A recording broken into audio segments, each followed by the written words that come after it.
ఒక 200 మందిని వేసుకోవడం, బైక్ ర్యాలీ పెట్టడం, ఆ బైక్ ర్యాలీ అయిపోయి సెవట్లకి ఎక్కేస్తా ఏదో సొల్లు మాటలు మాట్లాడేయడం, ఏదో మాట్లాడేయడం.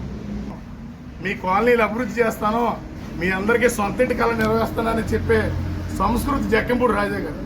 నక్కకి నాగలోకానికి ఉన్నంత తేడా. ఇంకొకరు ఎవరో మాట్లాడుతూ ఉన్నాడు, బూరుపు డాక్టర్. ఆడు మాట్లాడేది ఏంటంటే గతంలో అఖిలపక్షాన్ని తొందరలో దొరికేసాడు. మాకు ఇవాళ అధికార పక్షంలో ఉండి ఆవు భూముల కోసం ఇంత లోతులోకి వెళ్ళిపోయి ప్రకటనలు బతికిన నాయకులు ఈరోజు అదే ఆవు భూమిలో ఉన్న యూక్టోప్ల చెట్లను మొత్తం నరికేసుకుని అమ్మేసుకోవడం జరిగింది. అందులో మళ్ళీ వాళ్ళ సొంత బంధువులకి ఇచ్చి ఆ ల్యాండ్ని సాగు చేసుకోవడం జరుగుతుంది. ఏంటి మీరు చేసే పరిస్థితి? అభివృద్ధి అంటే బలరామకృష్ణ గారు చేసిన అభివృద్ధి 20 నెలల్లో దివంచర్లో 2 సార్లు నైట్ పందెం, కోడి పందాలు పెట్టించాడు.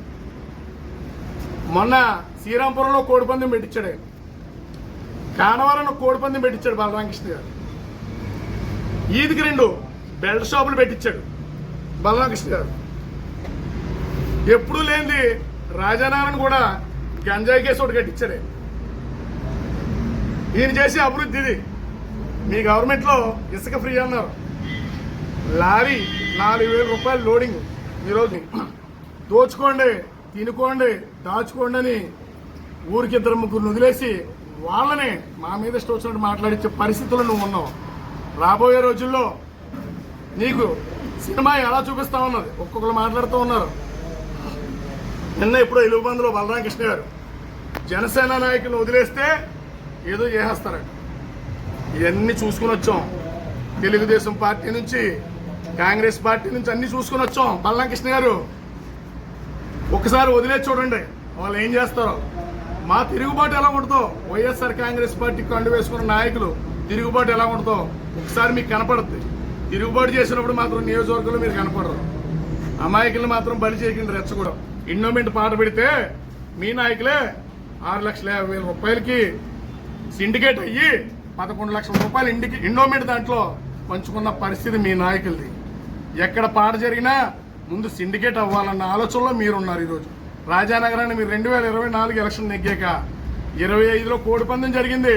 బలరామకృష్ణ గారు 3 నెంబర్ గుండు బోట్లు బలరామకృష్ణ గారు ఉంచమన్నారన్నారు. 3 బోట్లు విలువ ఎంతో తెలుసా? 3 9 లక్షల రూపాయలు. అవి ఎవరి జేబులోకి వెళ్ళి? మీ జేబులోకి కాదా? ఈ సంవత్సరం ఎమ్మెల్యే గారికి ఒక నెంబర్ గుండు బోర్డు ఉంచమన్నారు. ఎమ్మెల్యే గారికి కావాల్సిన ఒక పత్రికా విలేకరికి ఇవ్వాలంటదన్నారు. ఏం చేస్తున్నారండి మీరు? ఏంటి మీరు చేసేది? ఏ దరిద్రగొట్టు నూరుతో అన్నారో ఫ్రీ గ్యాస్ అని, మొత్తానికి గ్యాస్ లేకుండా పోయి సంకనాకపోయారు ప్రజలందరూ. ఒక్కసారి దృష్టిలో పెట్టుకోండి. ఆ రోజు నుంచి ఈ రోజు వరకు కూడా మీరు చేసేదంతా కూడా అవినీతి పరిపాలన.